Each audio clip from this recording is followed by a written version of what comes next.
So sister వచ్చి చెప్పింది అని చెప్పేసి నేను దిగితే వాళ్ళు అదే బెడ్ని తీసుకెళ్ళి రూమ్లో షిఫ్ట్ చేస్తారు ఉంచుతారని చెప్పేస్తే నేను దిగడానికి ట్రై చేశాను. బట్ వన్స్ నేను ఒక కాలు కింద పెట్టానో లేదో బెడ్ నుంచి ఆ పాపం ఏడుస్తుంది, మళ్ళీ స్టార్ట్ చేసింది, గోల స్టార్ట్ చేసేసింది.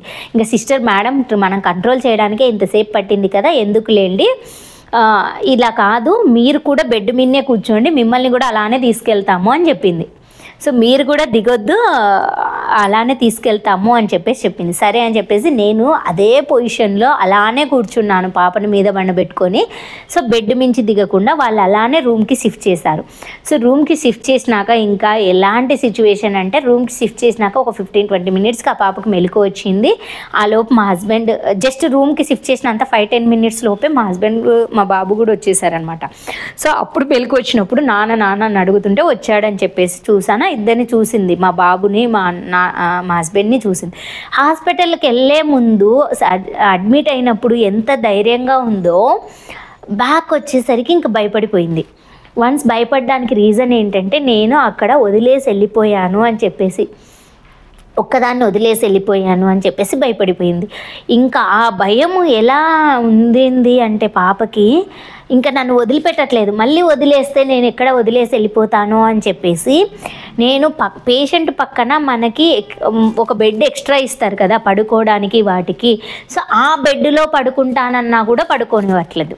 నేనున్నాను, నాన్నున్నాడు, నేనున్నాను కదా నాన్నని, నేను చూసుకుంటానులే, నువ్వు పడుకోకొచ్చేపు అన్నాడు మా హస్బెండ్.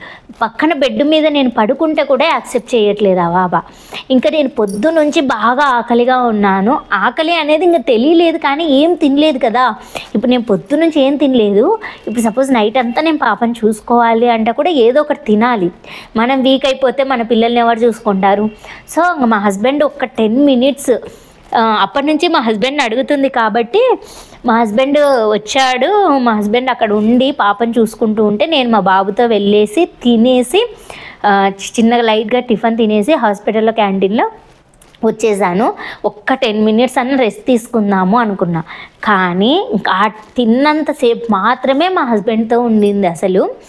ఇంకా అంతే. ఇంకా ఆ తర్వాత అసలు వదిలిపెట్టలేదు. ఎలా వదిలిపెట్టలేదంటే ఆఖరికి నేను కూడా ఆ పేషెంట్కి ఏదైతే స్ట్రెచర్ ఇస్తారో ఆ స్ట్రెచర్లోనే కూర్చున్నాను, ఆ స్ట్రెచర్లోనే పడుకున్నాను. పక్కన బెడ్ అయితే వేస్టే.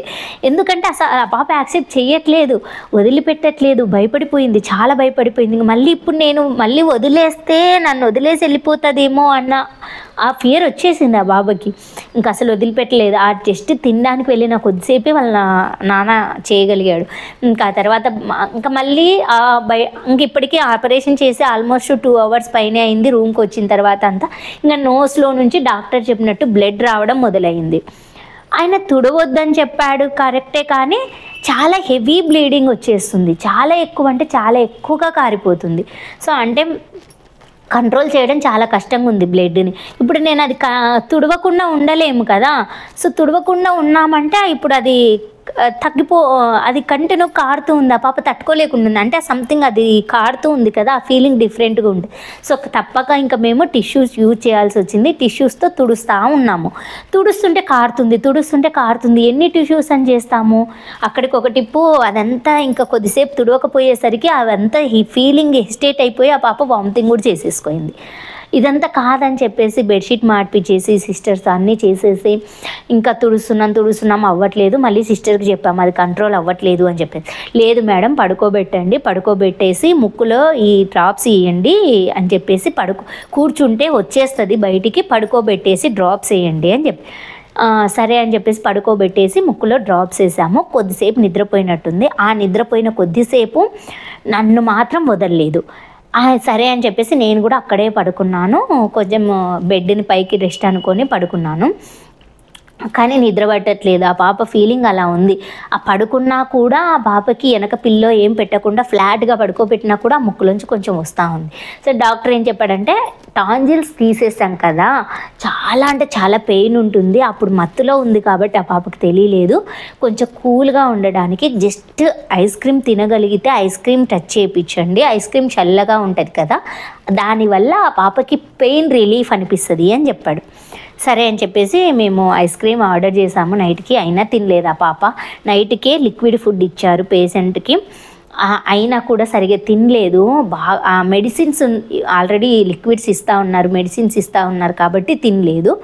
ఇంకా అలా నైట్ అంతా పెద్ద ఇబ్బంది ఏం అనిపించలేదు. ఇంకా నైట్ మా హస్బెండ్ 9:45, 10 ఆ టైంకి మళ్ళీ మా హస్బెండ్ బై రిటర్న్ వచ్చేసారు ఇంటికి. నేను ఒక్కదాన్నే ఉన్నా కూడా మార్నింగ్ అంత సర్జరీ అయిన తర్వాత కూడా నాకేం ఇబ్బంది అనిపించలేదు. సో హాస్పిటల్లో మేనేజ్ ఎలా చేశారు అంటే ఖచ్చితంగా కమ్యూనికేషన్ బెంగళూరు కాబట్టి ఓన్లీ ఇంగ్లీష్ అండి. అక్కడ మ్యాక్సిమం సిస్టర్స్కి ఎవరికి తెలుగు రాలేదు, ఒక సిస్టర్కి వస్తుంది, కానీ నాకు ఇంగ్లీష్ వచ్చు కాబట్టి నేను మేనేజ్ చేసుకోగలిగాను. సో ఇంగ్లీష్తోనే మేనేజ్ చేసుకున్నాను. నైట్ అంతా నిద్రపోలేదు. నాకు ఎంత మంచిగా అనిపించింది మణిపాల్ హాస్పిటల్ ఫెసిలిటీ అంటే, బెడ్ పక్కన ఒక బెల్ ఉంటుందండి.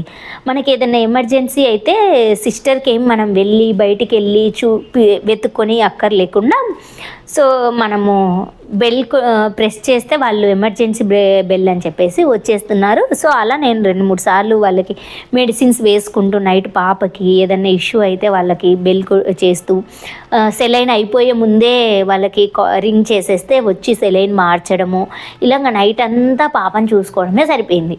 సో ఆ రోజు నైట్ అంతా అయిపోయింది. నెక్స్ట్ డే మా హస్బెండ్ వచ్చేలోపే నేను బ్రష్ చేసేసుకున్నాను. పాపకి ఫుడ్ తెచ్చారు.